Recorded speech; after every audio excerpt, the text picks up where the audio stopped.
So recently I was asked a question on social media, and that is, how do I know if a property is fairly priced in the current market? It's a fantastic question, and it's one that everyone wants to know because everyone's got this massive fear of overpaying, and rightfully so. No one wants to be the sucker that overpaid for a property. And if you've been trying to buy in Perth recently, you know it's absolute carnage out there. So I'm going to give you a little bit of hope as well as some indicators and some things to focus on to help bring some clarity, so when you're going to look at properties, you're not just getting overwhelmed by the numbers. Now, the key thing I want to rip the band-aid off on, if that's the way that you would say that, is that if you are a buyer that's saying there's no way I'm overpaying for something, this market is not for you. Like, everyone that is buying is overpaying relative to their peers and relative to the market of yesterday. The challenge that buyers are having right now is that today's price, or the sale of today, will dictate tomorrow's median and trajectory. So the prices of a month, 2 or 3 ago are actually lagging behind as to where the market is right now. And most buyers trust their gut. They go, well, looking at the evidence and what I've seen, I think it's X, so there's no way I'm paying more than that.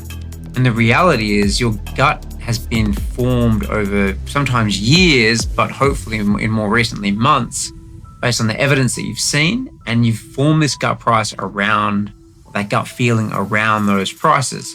The problem is that Perth's moving at such a fast rate right now is that those prices are already behind where the market is. For example, I think in December, it was like an 18 grand jump in the median, like in December alone. If you're looking at evidence from late last year, pretty much already outdated. So you need to be looking at, what is my gut telling me? And then add on 2 to 3 months worth of growth. And that's not talking ones or twos in this market, unfortunately. We're talking 5s, 10s, sometimes hundreds, depending on the suburb. So you need to understand that the number that's going to be successful in this market is usually one that feels very uncomfortable. But if the agent is communicating to you well, it should be backed by social proof. And what does that mean? Well, it means that A, when you go to the home open, there's lots of people there. Obviously, the advertisements worked. The price guide that they've given people see reasonable value there, and they've attended the home open.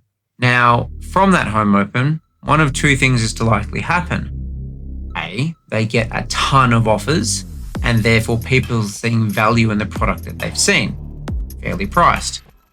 B, there's not many offers at all. That shows that the price indication that the agent is giving isn't aligning with what people are seeing. So if there's a lot of offers, the property, I guess you could say, is fairly priced. If there's not many offers at all, it's probably overpriced. Now, there is another option there, and that is that the property is underpriced. But ultimately what will end up happening is you have a flurry of people at the start, a whole bunch of offers at the start, and then obviously the offers start to crystallize, for lack of a better word, at the top, with maybe 3 or 5 that are considered to be very, very serious, that are above almost everyone else. How do you know if that's happening? Well, that comes down to the agent's communication skills and what systems they're using, etc. In that case, I wish you the best of luck, because many of them are a little bit ad hoc in nature. Obviously, just do your best to communicate with them, be as patient as you possibly can, and just ask the right questions.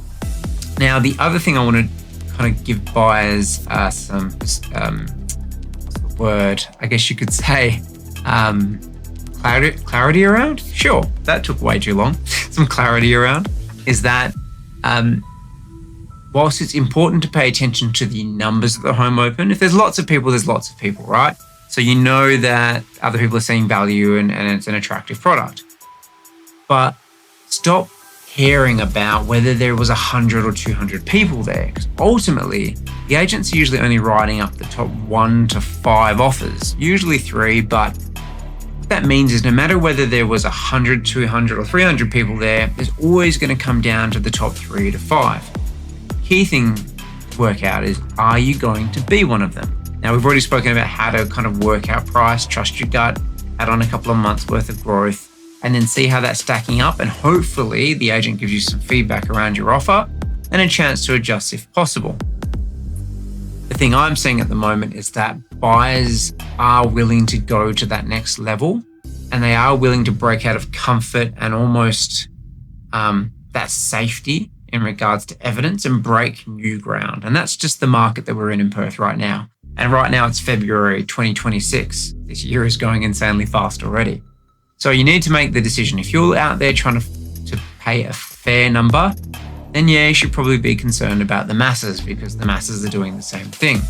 If you're out there playing for keeps and willing to go the extra mile beyond comfort, beyond what you think it's worth, but you know there's a lot of social proof there, there's a lot of buyers that are also putting in offers and a few that are maybe in around the space that you're in, then you're probably going to have a chance of getting that property. Maybe you've got that 1 in 3 or 1 in 5 chance. So hopefully that adds a little bit of comfort, knowing that if you are out there playing for keeps, it's not as dire as it looks. You're not competing against 150 groups. You may be competing against 3 or 5.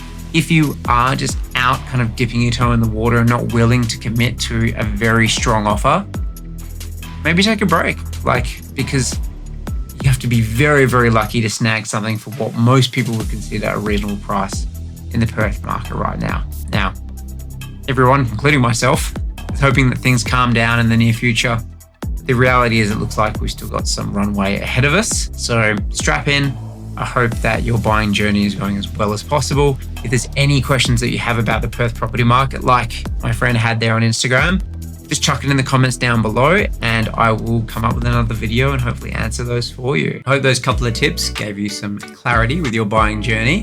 Feel free to ask me any other questions that you have down in the comments down below. I'll do my best to make a video on them and bring it back to you as soon as I can. Whether it be here or out there, I look forward to catching up with you guys soon. Peace.